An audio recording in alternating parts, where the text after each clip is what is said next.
Hello everyone, and welcome to Montgomery's Kitchen. I'm your chef and host, James Montgomery Anderson. Today we got a special feature for you. Went to the lake with Grant Bell and Uncle Jack, and today we brought back one of the greatest catches out of Lake Erie, the fresh walleye. So our food for today is going to come from this beautiful 18-inch walleye caught from the lake using a couple worm harnesses. So it ought to be good. First things first, to prepare this bad boy, you're going to want a sharp knife. So get your knife or fillet knife or not good steel. And once it's nice and sharp, we're going to start right above the gills or under the gills. Take and lift up the fin and start cutting kind of towards it, towards the head, and we're going to get up right to the spine here. Once you work your knife to the spine, we're going to take a short, shallow cut along the spine of the fish, pretty much the whole way down, a little bit past the secondary dorsal fin, and go right through. Once through, we're just going to kind of feel our way along the fish bones there, and then work our way from the top all the way down to the belly of the fish. You can feel the bones there, and you want to kind of just go over the top of them, and with a really sharp knife you can cut through those and get this fillet out in one piece here. But I'm just kind of working my way up over the bones. Some of them will be cut through, but that's alright, we'll clean them up a little bit later. Just kind of working our way up around the gills and stuff like that, and then back around those bones down towards the belly of the fish. Once you get clear of all that, you can take your final cuts and remove the fillet from your walleye. Like so. Beautiful fillet. Now you do that with the other side, and now you have to scale them, or what I do here, I take the scale right off there and just fillet the skin off of it. So make a small incision and then put your knife at an angle along the scales and just start pulling that tail towards you, and let the pulling do the work, and the knife at an angle should just separate that. Like so. You see not much meat is left behind. Another perfect fillet. Alright, now we just gotta clean this up. Some of that silver skin isn't gonna hurt it at all, so you can leave that there. Some of the darker meat is where you end up getting your fishy flavor, but there isn't much here to worry about, so we're gonna continue on. Now there's a line of bones right there. What I'm doing is kind of cutting where the belly is and gonna separate those bones, so this will be a boneless fillet. All you gotta do is dig in and eat. They kind of go in a straight line along the fillet, so take your knife and you just come right down the center line of that and cut straight through. Once you do that, you can just separate that piece, and that could be scraps, or you can take your time and work those bones out of there and get another nice fillet. But now that we've got both of our fillets boned out, we're just gonna cut these in half, and now we got 4 beautiful pieces of walleye to fry out. I figured we better get some potatoes involved in this mix and kind of do like a Lake Erie fish and chips almost, but we're gonna roast these. So with about a dozen red potatoes, we're just gonna cut these in half and then quarter those halves, and we're just gonna do that like so. Cut them right in half, line them up, and cut them into quarters. And let's speed up this process.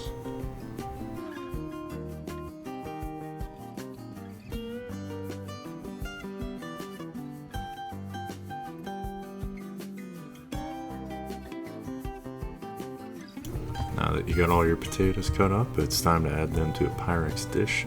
Don't worry about putting any nonstick spray in here, because we're about to load this bad boy up with a whole bunch of butter. You can kind of have them loosely arranged in there, and I'm not exactly sure how much butter I'm using here. Probably gonna give it like a good whack right about there. I'd say that's like 3 tablespoons, maybe more. I don't know. I use that Amish roll butter, and it gives it a great flavor, you know. And you can cut these into manageable chunks. We're just gonna mix this in with our potatoes so that when these are baking, this will just kind of melt in through them all. I decided to cut them up a little finer, see if we can get an more even spread of butter in amongst our potatoes, and should work out good. It takes a little bit of time, and it tends to stick to it, but once you get that cut up, add that to your potatoes, and you're just gonna mix them in amongst the spuds. Then once you get those seasoned up, we're just gonna start seasoning it a little bit. I have some coarse crystal salt from the store here. Works really good. just like maybe 3 pinches of salt, and kind of that'll get blended together too. While this is baking, we're going to stir it up some, so don't have to worry too much about getting that evenly coated. Then we're going to give it a good pinch of some fine ground black pepper. That'll give it a little zip, but nothing too much. Close up our seasonings, keep your workspace clean, and almost forgot the garlic. We got some granulated garlic here. You could add some fresh garlic, probably get a little better flavor out of it, but can't hurt to throw a little bit of minced garlic in there. Then in the oven at 350 for 15 minutes to start. After 15 minutes is up, we're going to give this a stir, and that'll get our butter like over the potatoes a little bit better. So while this is baking, it gives it that nice crispy brown look, and that's what we're after. And this will go in for another 15 minutes. While we're waiting for another 15 minutes to come up, we're going to do up some crab dip stuffed mushrooms. We serve these here at the store too, and easy to pick up and a hell of a meal. But all we're going to do with these bad boys is get them out of the package first. Then we're going to take a tin pan or aluminum foil pan, whatever you choose, and spray it down really good with some nonstick spray. Place these into here, and then we're going to throw these in after our second 15-minute interval is up, and we stir the potatoes, and these are going to go right in the oven with them.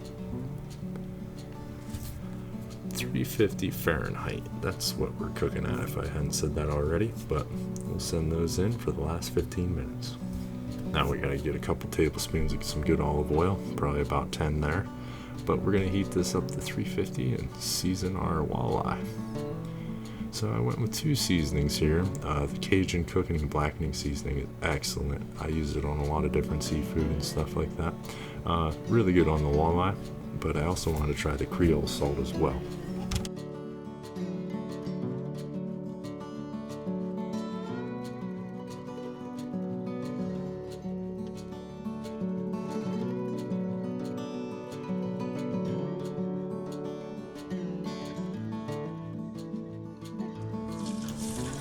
Wanted you to hear that nice sizzle in the pan as I throw these in here. Just love the sound of that. Fresh fish frying. But we're gonna let these cook a little bit, try and arrange them in our skillet. You can see they're sizzling hot. So these are gonna go in here for about, 5 minutes uncovered. Then we're gonna give them a flip. Oh yeah, got some nice golden brown action, searing up good. The blackening seasoning seemed to help a little bit more. Maybe got more of the olive oil, but all the same, looks like tasty stuff. Once we get it arranged, kind of keep them from touching each other, we're going to let these go for like another 5 minutes and see what happens. Oh yeah, looks like we're flaking apart already. This is going to be good stuff. And it's about done right now. So on this last flip, I'm just going to shut off the heat and let these crisp up a little bit and get them to a plate.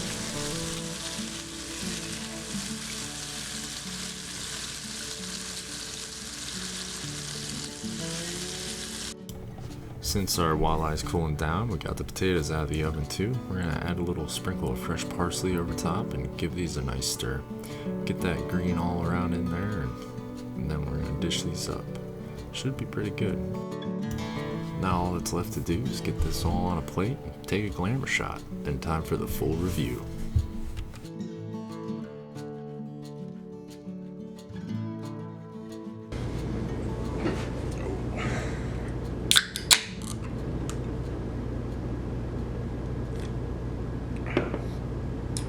Nothing beats fresh from the lake. Enough said.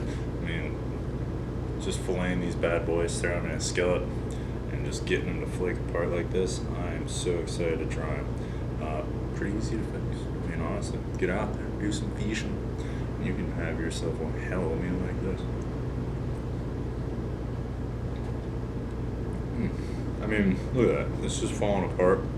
Walleye is one of my favorites, if not my favorite fish to eat of all time. I mean, the blackening seasoning adds a lot, but I mean, this fish just tastes good on its own. The mushrooms, I'm a big fan of too. And this is the first time I've actually done these parsnip potatoes, but they turned out really nice. Yeah, 45 minutes in the oven. That little bit of garlic and that coarse salt You know, you can kind of taste that in there. A lot of butter. Might not have to have as much butter as I did, but they're nice and tender. Real easy to throw together. Just chop up some spuds and throw it in a Pyrex in the oven for a little bit. And cool thing too is you can get these mushrooms done up at the same time. Just the last 15 minutes of the cook time on the potatoes, toss these in, bingo. We have these at the store while supplies last. I mean, they fly out of here like nobody's business. But if you get a chance, you should get these. They're phenomenal. Make a good appetizer or on their own. Amazing. But yeah, I figured we'd do a special episode. Me, Grandpa Bell, and Uncle Jack out fishing. I'd like to thank them guys so much for showing me the ropes and a few pointers. Them guys know so much about fishing. It's unbelievable. But thanks to them. Thanks to you guys for watching. If you enjoyed this video, be sure to like, share, and subscribe wherever that bell is on the page. But leave a comment. Let me know what you want me to cook next, and I'll get right on it. And hey, maybe you could be a special guest working on a new giveaway for when I hit 200 subscribers, which we're getting pretty close to. So hey, tell your friends. I'm on Grandma's Kitchen. It's kicking ass. Thanks for watching, guys. See you next week. Bon appetit.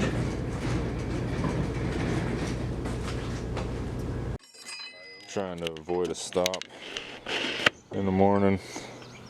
Lost the bearing on a tire.